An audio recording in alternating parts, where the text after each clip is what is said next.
What is up, YouTube? Coach Kolton here to bring you physique development tools, skills, and opinions that hopefully you can use for yourself to make some gains. Again, in this video, this is not an elaborate topic. I will not be getting into the science. I will not be telling you the fine details. I'm only going to tell you what you need to know as it applies to you. This content is for educational uses only and for the purpose of harm reduction. I see way too many individuals coming into this space, coming into the bodybuilding realm, trying to play around with their biology, and in the end, getting bitten in the ass by a plethora of side effects, developing titties, losing their hair, so on and so forth. And I figured it to be worth my time to make a video about this particular topic. So let's dive in. The agenda for today. Slide 1, we'll talk about what you shouldn't do. Slide 2, we'll talk about why testosterone base is needed. We'll talk about the use of adjunct medications. We'll talk about the guy you don't want to be in the very last slide. So, things you shouldn't do. 500 milligrams of test, bro. I've heard this over and over and over again, and guess what? I still, to this day, see it come up through on all of the forums that you can imagine. 500 deaths, bro, just start there. 250 isn't worth it. 175 isn't worth it. Just start at 500 milligrams of test, bro. Are you kidding me? This is ridiculous. You can make a copious amount of gains from 250 milligrams, and if you don't think so, you're ludicrous. I am 200 and almost 60 pounds, okay? I'm 6'2". You see pictures of my physique in all of these photos. I want you to understand that for almost 3 years of my journey, I never went over 375 milligrams of testosterone. Ever. I never went over 375 milligrams of testosterone. For my first prep, I did 200 milligrams. I shouldn't say that. For my first NPC prep, where I won, I didn't win, I won my class, but not the overall.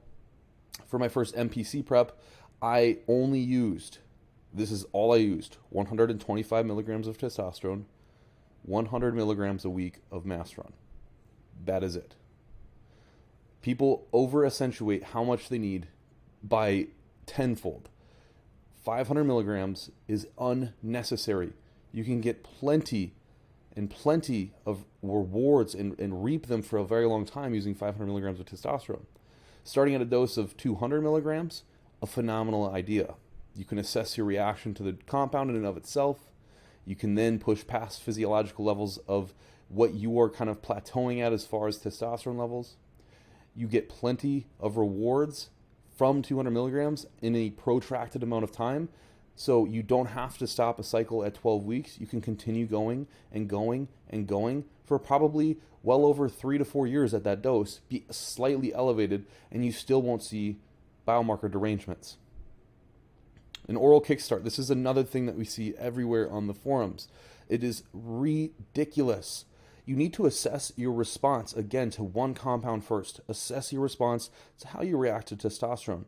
What if you grow all you need to from testosterone, and then throwing on an oral is just going to add on a ton of water weight, a ton of uncomfortable blood pressure, a ton of issues with your libido, with your dick functioning, with your mood the rest of the day. Orals are hyper adrenergic. They stimulate a lot of anger and anxiety. You don't need to play with those stuff. You don't. And it on like a fucking D-ball kickstart, throw D-ball away. We don't need D-ball anymore. It's 2022. Come the fuck on. Okay? A test only is perfectly fine. You don't even need to touch orals for anything. You literally don't need orals in your entire bodybuilding career. This is another thing I think is overvalued in this industry. And then getting a set and adding trend. This happens all of the fucking time. These are the things you absolutely should not do. This happens all the fucking time. I started my first cycle, and 3 weeks later, I bought a vial of Tren and I put Tren in. What the fuck? Okay, Tren is literally the one compound. Actually, that's not true. There's all of the compounds can morphologically change your brain, but Tren is the most evident in such a capacity to reduce the size of your frontal lobe, increase the size of your hippocampus. Hippocampus is the anxiety, anger, sort of heavily emotional sort of reptile brain in the center of our brain. And the frontal cortex is the part of your brain that's executive function. It lets you kind of process the future, think logically, so on.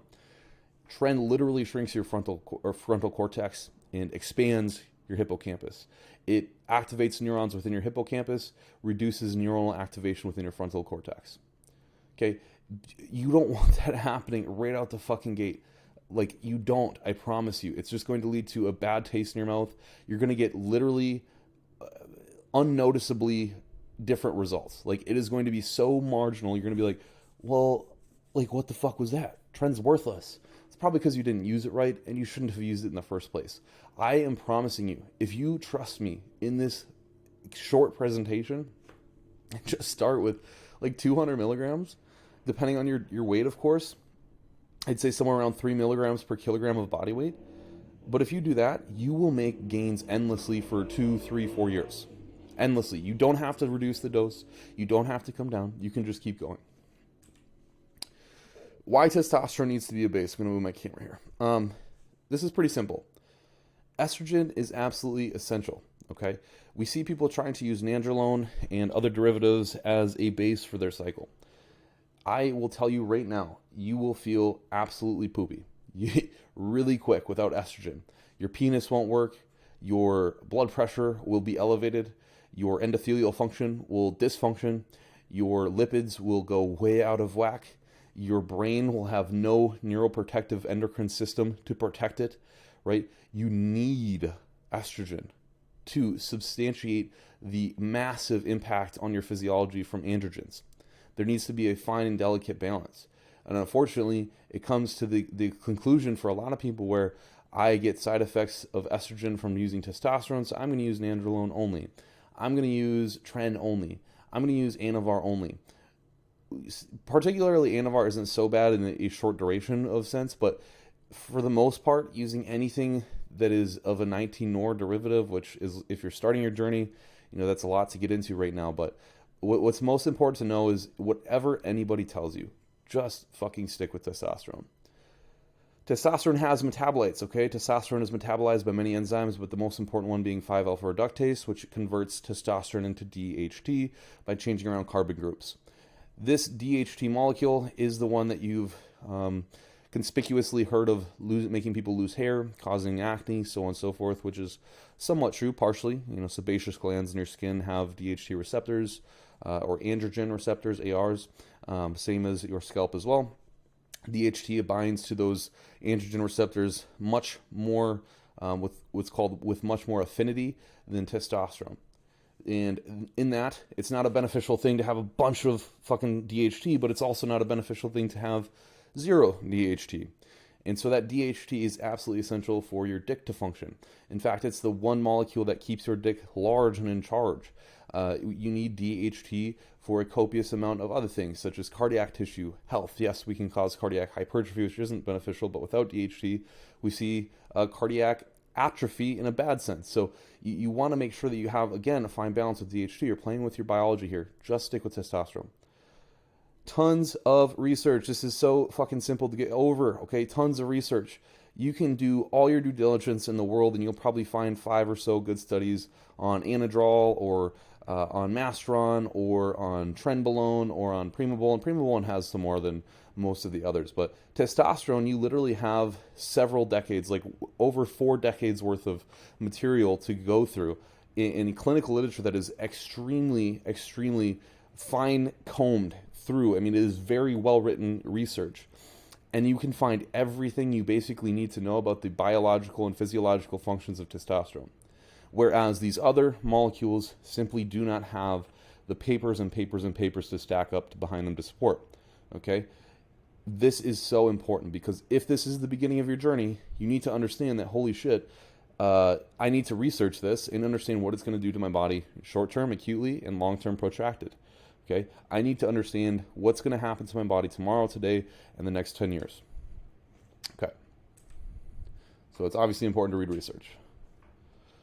The use of adjunct medications. So this is a really big thing and sort of a newer topic in the safer use models as of late. Now, of course, the more kind of things you put into the stirring pot, the more you're going to get out of it, meaning that you're going to put more medications in, you're going to get more side effects, similar to why I mentioned I don't necessarily like to see people using multiple compounds upon a first cycle. I think that that's completely unnecessary, but I find that these adjunct medications are what I would consider them almost essential in any cycle, for any human, even if we're considering longevity.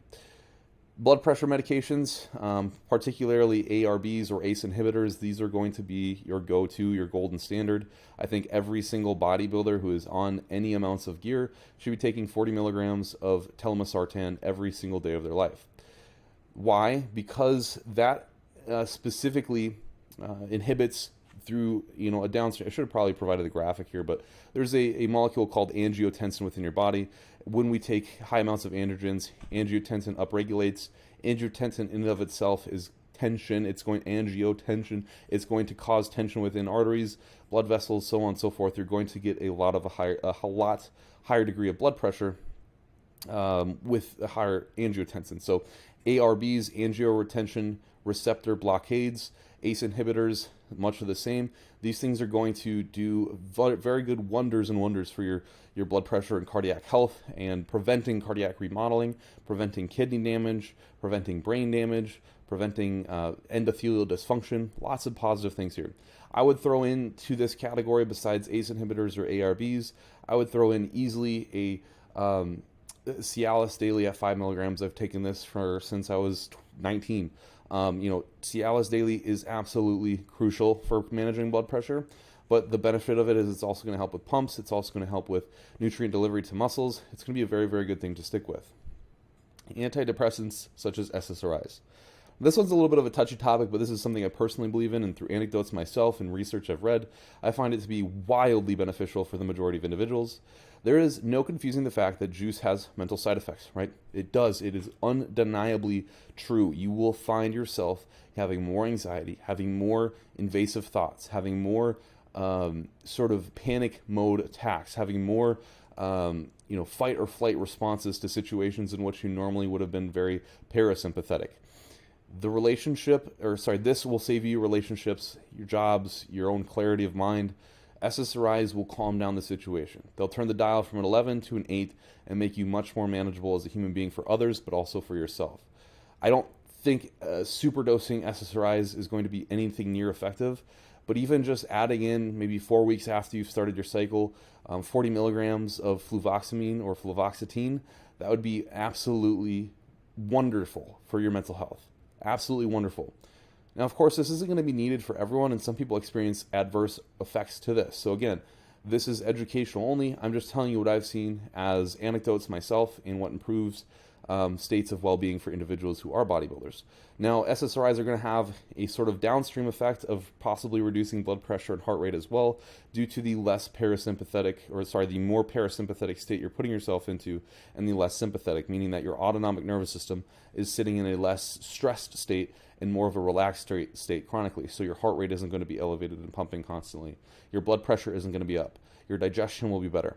Okay, these are things I want people to be in a state of rest and digest versus fight or flight for the majority of the time. The 1 hour you're in the gym, that's a great time to be in fight or flight. But the 18 hours of the day where you're doing something else, that's not time to be fight or flight. That's time to be rest and digest, especially as a bodybuilder. And then cholesterol, this is obviously a big topic and a very controversial one. We could argue all day about lipo proteins and their effects in the body, and cholesterol and the actual blood markers even representing anything if nothing at all. The correlation with high and low HDLs and high and low LDLs with death and mortality.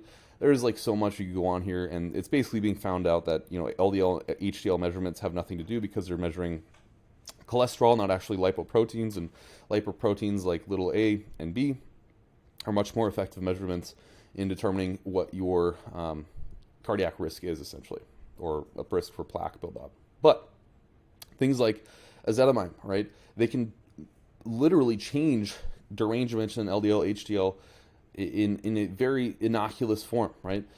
It just inhibits the digestion of certain dietary cholesterol, and that in and of itself can improve your derangements from being on cycle massively and almost completely attenuate them as if they were never there to begin with. Why is that important? And I'm not just talking about LDL and HDL measurements, because I just said those might be useless in a certain context, but I'm talking about ApoB, which is like the worst thing in the world to have very, very high. Okay, you want to keep that low. Well, what do you know? Ezetimibe has been effectively shown to decrease ApoB very, very effectively. So keeping that under control, obviously really important. 10 milligrams of ezetimibe will do that for you. Okay, if it's not under control, this is why people die of heart attacks. This is why people get blockage in their arteries. This is why calcification happens in arteries. One of the number one effects killing males in America is this exactly. So making sure that you have something to control cholesterol when it gets deranged. I'm not saying you have to put in all these things immediately, but when things get deranged, it's a good time to use it. Don't be that guy. So this is pretty simple, right? You hear about them on forum horror stories. You hear about them by Derek Moore Plates reading horror stories himself. The guy who's trying to make progress, he ups the dose after 2 weeks because he's not satisfied. So he goes from the 500 milligrams a week prescribed by the forum guys to 750 milligrams a week. And then all of a sudden, before you know it, he's got cystic acne, he's losing his hair, he's angry at everything, he's puffy, he's got nipples now that are the size of Jupiter. The dude's fucking pissed, right? His progress has not been improved. His progress has not been accelerated by any percentage. And in fact, he's probably lost the progress he's been making because he went from a very healthy individual to now a deranged, incapable, and inevitably approaching, an end result that's non-desirable person. And then that's obviously not going to lead to results. Trying to find the secret, right? There's no fucking secret. You just started your cycle. You are not going to look like a professional bodybuilder, okay? You're not doing anything different than they are. Knock it the fuck off and focus. There are zero secrets. They aren't using any other compounds than you're using. They aren't using any other compounds than you're using. They're not using any other dose than you're using, okay? I promise you. I talk to these guys in the gym, okay? The shit they use would make you laugh. No way. No way they use that little. Well, it's fucking true, okay? You will grow, but it takes time. It takes decades. The reason that the most of the bodybuilders that you see on stage are well into their 30s and sometimes 40s, it's because it takes time. Okay, you increasing the dose, you trying to find that special sauce that no one else has, isn't going to make you grow any faster. It just requires time. Stop trying to find a fucking secret. There's no special diet. There's no special training. There's no special steroid. You are responsible for your own growth, and that takes time.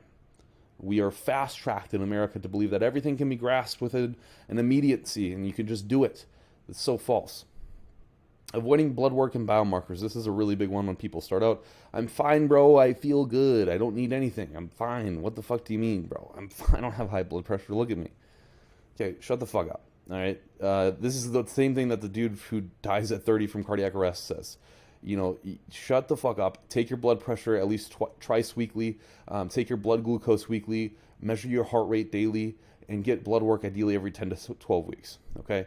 You don't know. Let's say you're driving an old car. This is a great example. And you can't see like the oil pressure monitor come up. You can't see the low oil sign come up. You only know when you pull out the dipstick. Well, that's your human body. Okay? You don't know what you're looking at until you open the hood, pull out the dipstick, and look how far the oil has gone down. It's just a fucking guessing game. And we don't want to be a guessing game. Because what if, 10 weeks into a cycle, you have some genetic predisposition that provides you an ApoE4 freaking gene variant, and all of a sudden you're developing cholesterol and plaque at the 4 times the rate of the average human. Okay, well, you're shit out of luck, dude. And you would have found that out if you would have done the blood testing, and you would have done the cardiac scans, and you would have done, your blood pressure measurements, and all of these things that are extremely important that most people just skip out on because I feel fine, bro. This is essential. You're taking your biology into your own hands. You need to treat it like a respectful relationship. To finish, lastly, I don't want to blast you guys with a bunch of information that's just going to overwhelm and complicate the situation. I want you to have fun on your first cycle. It's a blast. You grow a lot. You get great pumps in the gym. Your sex drive is high. There's little good times within the first cycle. Very good times. But if it's not taken responsibly, those times turn bad. So I don't mean to taint the first cycle perspective. It's a very good time. And as long as you're doing it correctly, it's fun as shit. And you get so much from it. It's really cool. You don't need to be concerned with time on this method, right?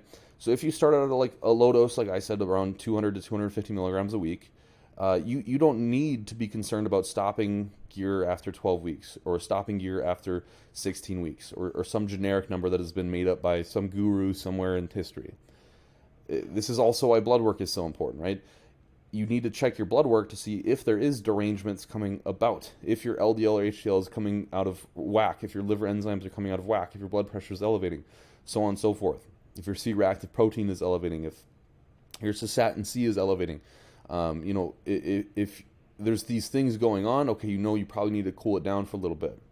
But if there's not, then you're good to go. And like the dose you're on isn't affecting your physiology in such a negative way. Why couldn't you keep going for a year, 2 years, 3 years? Okay, 250 milligrams is the majority of dudes' TRT dose who are getting TRT from a bodybuilding clinic. You will make progress on your first cycle indefinitely for probably a good year to 2 years on that dose. You don't need to be concerned with elevating. Okay, now I personally coach in this aspect of, okay, we add dose. So let's say we're starting at 200 milligrams. Wait 4 to 5 weeks, see for any effective results. After 4 to 5 weeks, we reassess the physique, the weights, what's happened. Okay, maybe we need to titrate dosage up in a range of 50 to 100 milligrams. We go up to 250 or 275 milligrams a week. Okay, wait another 4 to 5 weeks, assess the current situation. I don't even give a fuck if that person's only gained half a pound to a pound in those times. It's still affecting, it's still working. There's no way the shit's not working. So I'm not going to throw him up to 500 milligrams if he's not progressing. It's just going to shorten the duration in which we can be on. I'm going to max out somewhere where I feel comfortable that health is being maintained and that we're not seeing too many derangements within health markers. You need to be eating more food, okay? Quite literally. You have to eat so much fucking food that you're a disgusting pig. I'm not saying get fat. I'm not saying get obese. I'm not saying go to fast food every single night. I'm saying eat fucking clean-ass food 6 times a fucking day. Square meals, eat more than you've ever been capable of eating before, and you will grow like a fucking beast. Okay, calories are king when it comes to muscle development. Calories are king. You can use all the gear in the world, but if you're not supporting your body and physiological processes, which are many when gear becomes introduced, you've added a V8 to a fucking Prius, you need to be eating to support that V8, okay? Lastly, you need to accept the cost. Don't be a bitch. Biology doesn't serve free lunch. If you play with biology, you're going to get bit in the ass. You are going to get side effects. There are going to be sides and consequences to what you're doing. Fast tracking your progress and disrupting homeostasis will affect you some way. Whether that's hair loss, whether that's gynecomastia, whether that's acne, whether that's a change in facial skin quality, whether that's a change in finger size or attitude or smell in your body. So many things can change in your physiology just from adding a little bit of androgens. Be aware of this and understand that these things will happen. Don't let it sneak up on you. And don't be the bitch who complains about it, okay? You are doing this to yourself, and it is your fucking choice, okay? Don't be so egotistical to stick around with like, oh my God, I need my hair, so I'm not going to let it fall out. If you want to do this, fucking do it. Don't be a bitch. Do it all the way. That's my philosophy on that. But, it's just like you have to understand these things are going to happen, okay? If you look at my face now and compare it to 3 years ago, you'd be like, you aren't even the same person. Everything changes in your body, okay? Everything. So that is really it. If you're doing your first cycle, what I recommend, reach out for any questions you have. I don't want to charge anyone. If you are taking this leap into your first cycle, I'm not going to be the guy to say, well, you need to pay me $100 before I give you any sort of consultation. Fuck that. I want you to be healthy and happy. And like I said, the first cycle is one of those times where you're the most, it's so exciting. It's so fucking exciting. So reach out to me, right? Shoot me a DM on my Instagram, Kolton_red. I'm happy to help with anything I can. Go ahead and shoot me a follow there too. I post a hell of a lot more content I do there than here. So anyways, thank you so much for watching, everybody. I hope you enjoyed this video and found use in it. If you did, please comment down below what you think and subscribe if you have some time to. And do go ahead and follow me on Instagram. I think you'd enjoy it. Deuces, everybody.